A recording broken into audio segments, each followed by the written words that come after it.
በስመ አብ ወወልድ ወመንፈስ ቅዱስ አሐዱ አምላክ። በመላው ዓለም የምትኖሩ የልዑል እግዚአብሔር ቤተሰቦች በአብ በወልድ መንፈስ ቅዱስም ሰማያዊ የባረኮት ኃይል እንደምንሰነበታችሁ፣ እንደምን ዋላችሁ፣ እንደምን እስከዚህ ሰዓት በቸርነቱ በምሕረቱ አደረሳችሁ። አሜን። ኃያሉ አምላካችን ልዑል እግዚአብሔር ዛሬም ዘወትርም ሁልጊዜም ቢሆን ስሙ ይክበር ይመስገን። አሜን። ዛሬ መድኃኔዓለም እንደፈቀደልን የምንማማርበት ርዕሳችን ክፉ መናፍስት ያዳክሙን ምን እናድርግ በሚል ይሆናል። በምን አይነት መንገድ እንደሚያዳክሙንና መፍትሄው ላይ አተኩረን እንደተለመደው ለትንሽ ደቂቃ ሳይበዛም ብዙ ሳሰለችም ፍሬ ሀሳቡ ላይ ብቻ አተኩረን እንማማራለን። ለእኔ አንደበት ይሁነኝ፣ እናንተ የምታስተውሉበትና የምትሰሙበትን ጆሮ ለሁላችን በቸርነቱ ያድለን። አሜን። እንግዲህ ወደ ትምህርታችን ከመሄዳችን በፊት በተደጋጋሚ መልእክቶችን እያቀረብን ነው። አጋዕዝተ ዓለም ጥር ሥላሴ ደርሷል። እንግዲህ የአጋዕዝተ ዓለም ሥላሴ ትልቁ በዓል ነው። የስሉስ ቅዱስ በዓል ከጻድቃን፣ ከሰማዕታት፣ ከመነኮሳት፣ ከቅዱሳን በዓል ሁሉ ይበልጣል። ምክንያቱም ክብርን የሚሰጡት፣ ሰማዕታትን የሚያሰለጥኑት፣ ጻድቃንን የሚያበቁት እነሱ ናቸው። ይህን ክብር የሚሰጡት እነሱ ናቸው እና በቸርነታቸው ይህንን የበረከት ስራ አግዘውን ዝክራቸውን ብንዘክርላቸው የተለያዩ ለቅድስት ሥላሴ ገጠር ቤተክርስቲያን አለች በሶማሌ ክልል ያለው ውጫሌ የሚባል ቦታ ላይ ለሱ የሚያስፈልገውን ዕጣን፣ ዘቢብ፣ ጧፍ ይዘን ብንቀርብ በበዓላቸው ቀን መልካም ነው እና ሥላሴ በቸርነታቸው ይርዱን። ለበዓሉ ተሳታፊና የበረከት ተካፋይ ለመሆን ያብቁን። አሜን። ክፉ መንፈስ ያዳክመን ምን እናድርግ በሚል ነው። ይሄ ደግሞ በውጊያ ሂደት ውስጥ የሚያጋጥመን ነገር ነው። ውጊያ ሲባል ያው ጦርነት ላይ ያለውን ሂደት በመናፍስት ውጊያ ውስጥ ያለውን ሂደት ተመሳሳይ ነው። ጦርነት ላይ መሸነፍ አለ፣ ማሸነፍ አለ፣ መድማት አለ፣ መቁሰል አለ፣ መድከም አለ፣ መዛል አለ፣ አካባቢ ያሉ የቡድን አጋር የውጊያ ተመሳሳይ ኃይሎች የማጣት የህይወት ማለፍ አለ። ከመናፍስት ጋር ያለው ውጊያም ይሄ ነው። መናፍስት ጋር ስንዋጋ እንደክማለን፣ እንዝላለን። ኃይላችን፣ ጉልበታችን፣ አቅማችን፣ ወኔያችን ይዝላል፣ ይደክማል። ከዛም በተጨማሪ ደግሞ ተስፋ የሚያስቆርጥ ውጊያ ነው። ውስጥ የሚረብሽ ውጊያ ነው። አይምሮን የሚያናጋ ውጊያ ነው። ከቤተሰብና ከአካባቢያችን ካሉ ሰዎች ጋር ያለንን ቀረቤታ የሚያሳጣ ውጊያ ነው። አካልን የሚጎዳ ሰውነትን የሚያመነምን ውጊያ ነው። በጣም መጥፎ የሚባል የማናየው አካል፣ የማይታይ አካል፣ ጉዳቱ ብቻ የሚታይ አይነት ትግል ነው። ከማታየው ኃይል ጋር መታገል ማለት ምን ያህል ከባድ እንደሆነ የሚያውቀው ሰው ነው የሚያውቀው። ስለዚህ ይህ ውጊያ ብዙ ነገሮችን ያሳጣናል፣ ብዙ ነገሮችንም እናካብታለን። ከሚያሳጣን ነገር መካከል አንዱ የውስጥ ሰላም ነው። ውስጣዊ አይምሯችንን ማናጋት ነው። በቤተሰብም፣ በጓደኛም፣ በትዳር አጋርም፣ በአካባቢ ባሉ ሰዎችም እየተነሳ የማይሆን ስምና ስያሜ በመስጠት በመለጠፍ ሞራላችንና የውስጣዊ ተነሳሽነታችን ወኔያችን ማዳከም ነው። ሌሎችም ብዙ ነገር አሉ። በዚህ ውስጥ ግን ትዕግስትን እንማራለን፣ ትህትናን እንማራለን፣ ትጋት ይኖረናል። ይህ ዓለም ለዲያብሎስ ትውልድ እንጂ ለክርስቲያኖች እሳት እንደሆነ እናውቃለን። እውነተኛ ክርስቲያኖች መሆን ስንጀምር ጊዜውም፣ ዘመኑም፣ ሰውም፣ ትውልዱም ሁሉም እንደሚነሳብንና የኛ ተቃራኒ እንደሚሆን እናውቃለን። ስለዚህ በዲያብሎስ ውስጥ በሱ እጅ ውስጥ ያሉ ሰዎች በእግዚአብሔር ኃይል በኩል ስንነሳ ሁሌም ከኛ ተቃራኒ ነው የሚሆኑት። ይሄን ማሰብ አለብን። ዛሬ ክፉ መንፈስ በብዙ መንገድ ነው የሚያዳክሙ። ማዳከም ስላችሁ አንድ ውስጣዊ ሰላምን ማናጋት፣ ከዛም ተጨምሮ የአይምሮ እርጋታን መንሳት፣ አቅም ማሳነስ። በምንድን ነው የሚያዳክሙን? መፍትሄውስ ምንድን ነው የሚለውን እናያለን። ግን ትልቁ ክፉን መናፍስትን ማሸነፊያ ኃይል መጽሐፍ ቅዱስ ላይ እንዲህ ብሎ ያስቀምጥልናል። የሐዋርያዊ ቅዱስ ጳውሎስ መልእክት ወደ ፊልጵስዩስ ሰዎች ምዕራፍ 4 ቁጥር 13 ላይ ኃይልን በሚሰጠኝ በክርስቶስ ሁሉን እችላለሁ ይላል። አስቡት፣ የኃይል ባለቤት ኢየሱስ ክርስቶስ። ኃይል የሚሰጠው መድኃኔዓለም ነው። መድኃኔዓለም የሚሰጠን ኃይል ጊዜን የሚባርክ፣ ክፉ መንፈስን የሚያስር፣ አቅጣጫን የሚጠቁም፣ መንፈሳዊ ሕይወትን የሚያሳድግ፣ እይታዎችን የሚያቀና፣ የምንሰማውና የምናየው ነገር በሙሉ የተባረከ የሚያደርግ፣ የውስጥ ሕይወትን የሚይዝ፣ ሰላምን የሚጠብቅ ኃይል ነው። የነገውን የሚገልጥ ኃይል ነው። የዲያብሎስን አሰራርና ይሄ ያዘጋጀውን ፈተናዎች በሙሉ የሚያሳይ የሚገልጥ፣ የተሰወረውን በሙሉ እንድናውቅ የሚያደርግ ኃይል ነው። ኃይልን በሚሰጠኝ በክርስቶስ ሁሉን እችላለሁ። የሚያዳክመንን መንፈስ የምናልፍበት አንዱ መንገድ የመድኃኔዓለምን ኃይል መላበስ ነው። ኃይል ከክርስቶስ ዘንድ መሻት ነው፣ መፈለግ ነው፣ መጠየቅ፣ መማፀን፣ ማልቀስ፣ መጮህ። በእንደዚህ አይነት መንገድ የክፉ መንፈስን ኃይል፣ የክፉ ሰዎችን ኃይል፣ የክፉ ዓለምን ኃይል፣ የጊዜውን ኃይል፣ በዲያብሎስ ትውልዶች የሚያመጡብንን ፈተናው በሙሉ በክርስቶስ ኃይል በኩል እናልፋለን። ዛሬ እኮ ዓለም በሙሉ ክፉ መንፈስ እንደ ጨው ረቦባት ሳለ፣ እሳት ሆኖ ሳለ፣ እሳቱ ሳይነካን ወላፈኑ ሳያጠቃን በዚህ ውስጥ አልፈን የምንኖረው የክርስቶስን ኃይል ስለለበስን። ኃይሉ ኃይል ሆኖ ነው እንጂ ቆመን መሄዳችን ራሱ ከባድ። መናፍስት እንደ ፍላጎታቸውና እንደ እቅዳቸው ቢሆን ኖሮ ዝም ብለው በተኛንበት ሁሉ በቃ ሕይወታችን በነጠቁ ነበር። ግን የክርስቶስ ኃይል ሆኖን ይህን እንዳያደርግ አድርጎታል።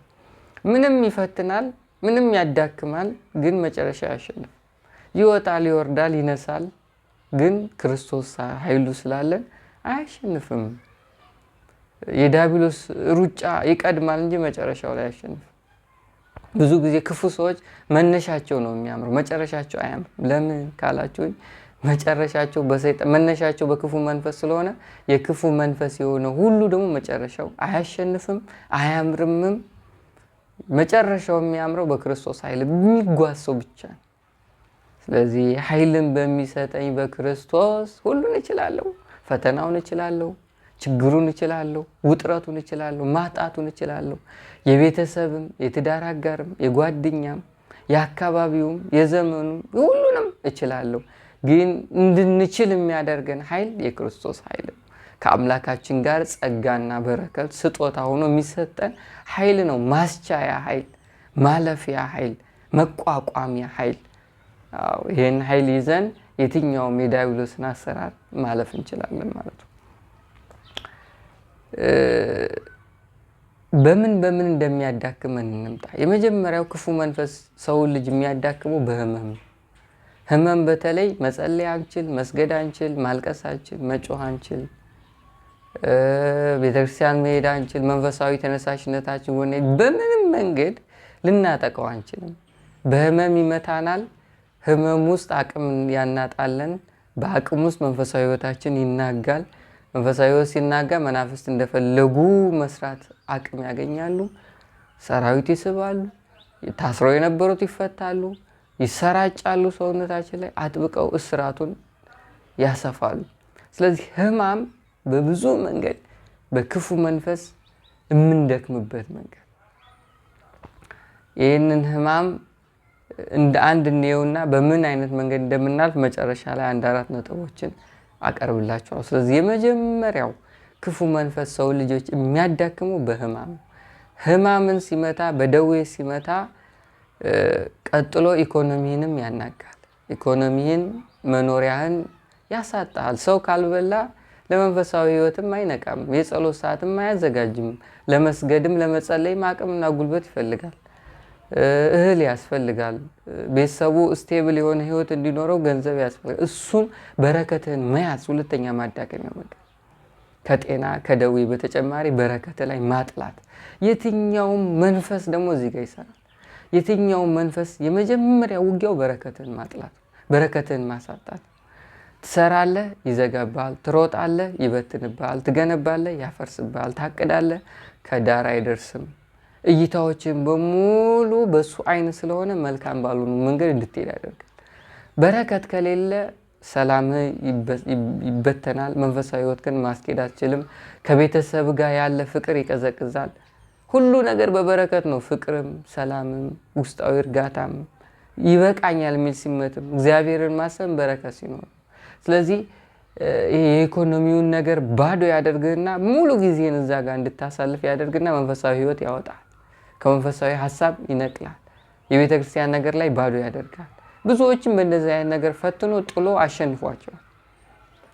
እዚህ ኢኮኖሚ፣ ገንዘብ፣ ኑሮን ማሻሻል፣ የህይወትን ነገር ማለፍ፣ ማጣት፣ በተለይ ማጣትን ያየ ሰው፣ በቤተሰብ ማጣት፣ በግል ህይወት ማጣት፣ መቸገርን የቀመሰ ሰው ምንም ነገር እሱን ለማሸነፍ ያደርጋል። ብዙ ሰው የሚሰደደው አንዱ ይሄን ለማሸነፍ፣ ዲያብሎስ ብቸኛው መንገድ ሀገር መውጣት አድርጎ በልቡም በአይምሮም ይቀርጻል፣ ይወጣል። ግን እዛም ይታገለዋል። ደግነቱ አሁን በርትተዋል ውጭ ሀገር ያሉት እና ይሄ ማጣት፣ ባዶነት በጣም ትልቁ ፈተና እና በብዙ መንገድ ብዙ ሰዎች የሚፈተኑበት ነው። ሌላው ክፉ መንፈስ የሚያዳክመው በምንሰማው በምናየው ነገር ነው። እምነታችን ላይ በማጥላት ነው። በተለይ በምንፍቅና መናፍስ፣ በሶሻል ሚዲያው የሚነሱ አዚሞች፣ የቡዳ መንፈሶች፣ የኢሉሚናቲ ኃይሎች በአጠቃላይ አዚም ናቸው። መናፍስ ሲገቡ በአይን በቡዳ መልክ ሲገቡ ልብህ ነው፣ እምነትህ ነው የሚይዙ። ልጸልይ ብትል አትጸልይም፣ ልስገድ ብትል አትሰግድም። መናፍስ የትኛውንም ውጊያና ፈተና ያምጡብህ፣ ትልቁ ዓላማቸው መንፈሳዊ ህይወት ግን ማዳከም፣ ትልቁ እቅዳቸው የጸሎትና የአምልኮት ህይወትን ማስቆም ነው። ከአምላክ ጋር ያለህን ቀረቤታ መዝጋት ነው። የልብህን ጉዳይ ላይ አትኩረው ይሰራሉ። ልብ ሲከፈት እነሱ የሉም። ልብ ሲከፈት አይቀመጡም። ልብ ሲከፈት እንደፈለጉ አይሰሩም። ልብ ሲከፈት እግዚአብሔር ይመጣል፣ ያስራቸዋል። ልብ ሲከፈት የእግዚአብሔር መንፈስ የፈለጉትን ያን እንዲጓዙ ያደርጋቸው። ስለዚህ አብዝተው የሚታገሉት እነሱም ልብ እንዳይከፈት። ልብህን ለመዝጋት ደግሞ የምታየው ነገር አለ፣ የምትሰማው ነገር አለ፣ በቡዳ መልክ ይገባል፣ ልብህን ይይዛል። የተለያዩ በዚህ በተለይ የሶሻል ሚዲያ ኢንፍሉዌንሰር ብላችሁ የምታስቧቸው ሰዎች በቡዳ ነው የሚነሱት፣ በመናፍስት ነው የሚነሱት። ብዙ ሰው ሳይጸልዩ ስለሚያቸው ብዙ መናፍስት ያርፍባቸዋል። የነሱ አዚም በተለይ የነሱ ቡዳ ጋር መታገል በራሱ ሌላ መንፈሳዊ ህይወትን ማዳከም። ጸልዮ የሚያወራና ሳይጸልይ የሚያወራ፣ ጸልዮ ይሄ በሶሻል ሚዲያ ሲቀርብና ዝም ብሎ ሲቀርብ ይለያያል። የሚጸልይ ሰው በረከትን ነው የሚሰጠው፣ ቡራኬ ነው የሚሰጠው፣ ኃይል ነው የሚሰጠው። የእሱን በረከትን ትካፈለዋለህ። በአዚም የተነሳ ደግሞ አዚሙን ትካፈለዋለህ ማለት ነው። ሌላው መናፍስት የሚያዳክሙት በቤተሰብ፣ በትዳር አጋር፣ በጓደኛ፣ በአካባቢያችን ባሉ ሰዎች ነው። በተለይ መንፈሳዊ ህይወት ስንጀምር፣ ጸሎት ስንበረታ፣ አምልኮት ኃይል ሲገለጥ፣ የትኛውም ነገር በእግዚአብሔር በኩል ለማለፍ ስንለምድ ይሄ የበረከቱ ኃይል፣ የጸጋው ኃይል ሞገስ ሆኖ ፊታችን ላይ ሲያርፍ ብዙ ሰው በመናፍስት በኩል ብዙ ጊዜውን ስላሳለፈ እኛን ሲያይ ይጠሉናል። ከመሬት ተነስተው እኮ ነው ይጠሉናል። ጨዋታችን አይጥማቸውም፣ ንግግራችን አይወዱትም። የኛ የሆነ ነገር በሙሉ ችላ ይሉታል፣ ፊታቸውን ያዞሩብናል። ጠብጠብ ነው፣ ንትርክ ነው፣ አለመግባባት ነው፣ ማኩረፍ ነው። እነሱን ማባበል፣ መናፍስታቸውን ማባበል፣ እነሱን ጊዜ መግደል ነው። ስለዚህ ቤተሰብ፣ የትዳር አጋር በተለይ ወይ ሴቷ አውቃ ወንዱ ካላወቀ፣ ወይ ወንዱ ነቅቶ ሴቷ ካልነቃች በትዳር ውስጥ ብትንትንና ስቂት እያደረጋቸው ነው። አንዱ ላይ ስትበረታ አንዱ ላይ ያርፋል። አንዱ ሲበረታ ወደ አንዱ እየመጣ እንደዚህ ያሰቃይ። ስለዚህ ጓደኛ፣ የትዳር አጋር፣ ቤተሰብ በአጠቃላይ መናፍስ ተጠቅሞ እኛን ያዳክመናል። እኛን አንዳንዴማ እኮ ጸሎት ከጀመርኩ በኋላ ነው በአካባቢ ያሉት ሰዎች ሊየጠሉኝ የመጡትና ጸሎቱን ልተው፣ አምልኮቱን ልተው ብለው የሚተው ብዙ አሉ። የመንፈሳዊ ህይወቴ ነውና የመንፈሳዊ ህይወቴን ባቆም ሁሉም ይስማማል ብለው ትተውታል። የበለጠ ነገር ነው። ሌላው መናፍስት የሚያዳክመን በደካማ ጎናችን ነው። አንዳንድ ሰዎች መጠጥ ደካማ ጎናቸው ነው። አንዳንዱ ሰዎች ደግሞ ጨዋታ፣ ሳቅ የሚወዱ አሉ። አንዳንዱ ገንዘብ፣ ሀብት፣ ንብረት፣ ፍቅር ያለበታል። ማደግ፣ መለወጥ የሚል ስም ውስጥ ፍቅረ ነዋይን አሳድሮበታል። አንዳንዱ ደግሞ ጊዜውን በዓለማዊ ፖለቲካ ላይ ማሳለፍ፣ የርዕዮተ ዓለም ጨዋታዎች ላይ እንደዚህ ያሳልፏል። ስለዚህ እነዚህ ለኛ ድክመት በሆኑ ጉዳዮች ውስጥ ገብቶ ክፉ መንፈስ በማናውቀው ቀመር አዙሮ ቆልምሞ ያዳክመናል። ማዳከም ማለት አቅም ብቻ ሳይሆን መንፈሳዊ ኃይልን ማሳጣትም ጭምር። ማዳከም ሲባል መንፈሳዊ ህይወትን የጸሎት ፕሮግራሞችን ማናጋት ነው። መንፈሳዊ ህይወትን ማቀዝቀዝ ነው። ማዳከም ሲባል አቅም ጉልበት መንሳት፣ ከሱ በተጨማሪ ደግሞ ወኔ እምቢ የሚለን ጊዜ አለ። ጸሎቱ እምቢ ይለን፣ አምልኮቱ እምቢ ይለናል፣ መጮሁ እምቢ ይለናል። ማዳከም ሲባል ይሄ ውስጥ መረባበሽ፣ ግራ ማጋባት፣ ማስጨነቅ፣ ተስፋ ማስቆረጥ፣ የምንይዘው የምንጨብጠው በሙሉ ማጣት፣ ተስፋ ያደረጋቸው ነገሮች በሙሉ ከእጃችን እንዲወጡ ማድረግ፣ ይሄ ነው ማዳከም የሚለው። እስኪ የትኛውም ነገር ለክርስቲያኖች እግዚአብሔር የሚከብርበት ነው በመንፈሳዊ አይን ካየን። ለምሳሌ አንደኛ ጴጥሮስ ምዕራፉን ሳልጽፈው ቀረው እንዴ ቅርታ። አንደኛ ጴጥሮስ ላይ እንዲህ የሚል ቃል እናገኛለን። ማንም ሰው የሚናገር ቢኖር እንደ እግዚአብሔር ቃል ይናገር፣ የሚያገለግልም ቢሆን እግዚአብሔር በሚሰጠኝ ኃይል ነው ብሎ ያገልግል። ክብርና ስልጣን ለዘላለም ድረስ ለእርሱ በሚሆን በኢየሱስ ክርስቶስ በኩል እግዚአብሔር በነገር ሁሉ ይከብር ዘንድ ነው ይላል። በነገር ሁሉ እግዚአብሔር ምን ሊል ነው? ሊከብር ነው። አንዳንዴ በመናፍስት እንፈተን፣ ውስጥም ከውጭም አካባቢያችንም ከግል ህይወትም ከስራም በሙሉ ስንፈተን ስንወጠር አንድ ነገር ማሰብ ነው። በዚህ ውስጥ እግዚአብሔር ይከብራል ብሎ መጋሰብ። እግዚአብሔር ይከብርበታል ካል ክፉ መንፈስን በቃል እናሸንፈዋል። ዲያብሎስን የሚደግፍ ሐሳብ ስላልሆነ አብረን ልንጓዝ አንችልም። ክፉ መንፈስም ስራውን የበለጠ የሚሰራው እሱ የሚደግፈውን ሐሳብ ከውስጥ ሲያገኝ ነው፣ ከልብ ሲመነጭ ነው። መልካምና በጎ የሆኑ ሐሳቦች በሙሉ ከሱ አስተሳሰብ ተቃራኒ ስለሆነ የፈለገውን ያህል ተጉዞ ያጠቃል። ስለዚህ እግዚአብሔር መክበሪያ ነው። ህመሙም እግዚአብሔር ሊከብር ነው፣ ኃይሉን ሊገልጽ ነው፣ በረከቱን ፍቅሩን ሊያሳይ ነው። ስንደህይም እግዚአብሔር ሊከብርበት ነው ማለት መልመድ አለብን። በቤተሰብም በምንም ሲወጣጥረን እግዚአብሔር ሊከብር ነው፣ እሱ ሊከብርበት ነው ማለትን መልመድ አለብን። ይህን ካል ዲያብሎስን እናሸንፈዋለን። አዎ። በሌላ ጉዳይ ደግሞ የጻድቅ ሰው ጸሎት ኃይልን ታደርጋለች ይላል 5:16 ላይ ያዕቆብ በመልእክቱ። የጻድቅ ሰው ጸሎት ኃይልን ታደርጋለች። ኃይል የምታደርገው ታዲያ ዲያብሎስን የምታስር ኃይል ነው። ኃይል ሲሆን ደግሞ ሰራዊቱን የሚበትን ኃይል ነው። ኃይል ሲሆን ደግሞ አንደበትህን የሚቃኝ ህይወትህን የሚቆጣጠር የሚመራ ኃይል ነው የምትሆነው የጻድቅ ሰው ጸሎት። የእውነተኛ ሰው ጸሎት፣ እግዚአብሔርን ተስፋ ያደረገ ጸሎት፣ በልቡ የዲያብሎስ ሐሳብ የማይገኝበት ሰው ጸሎት ኃይል አላት። እሷ ኃይል ሰይጣንን ታርቃለች። ሰራዊቱን፣ አካሄዱን፣ እቅዱን፣ በእኛ ውስጥ ያጠላውን ጥላ ያሰበውን ሐሳብ በሙሉ ያከሽፍበታል። ስለዚህ በጸሎትም አንዱ ነገር ነው። አሁን ምን እናድርግ? ማዳከም ምን እንደሆነ በምን እንደሚያዳክሙን አየን። መፍትሄውስ ምንድን ነው የሚለውን እንመልከት። አንደኛ የትኛውን ፈተና፣ የትኛውን ችግር፣ የትኛውን ውጣ ውረድ እግዚአብሔር የሚከብርበት ነው፣ መድኃኔዓለም ለኛ የከፈለልን ዋጋ ይበልጣል ብሎ በዛ ልክ ማሰብ። ክርስቲያን የመድኃኔዓለምን ፍቅር ካሰበ የትኛውን ፈተና ማለፍ ይችላል። የተከፈለልንን ዋጋ ካሰበ የትኛውንም ችግርና መከራ፣ የዲያብሎስ ፈተናና ውጊያ ማለፍ ይችላል። ስለዚህ ትልቁ ነገር የተከፈለልን ዋጋ ማሰብ፣ መድኃኔዓለም በቀራንዮ ያፈሰሰውን ደሙ፣ ያሳለፈውን ግርፋቱን፣ ለኛ ስለ የተወጋ ጎኑን፣ ለኛ ስለ መስቀል መሸከሙን፣ ይህንን በችግር ጊዜ አስበው። ይህ ምንድን ነው ትላለህ? ይህን ሁሉ ያመጣበት የሰው ልጅ ለማዳን ለሰው ልጅ ካለው ፍቅር ነው። ዲያብሎስ በሰው ልቦና ውስጥ አድሮ ነው።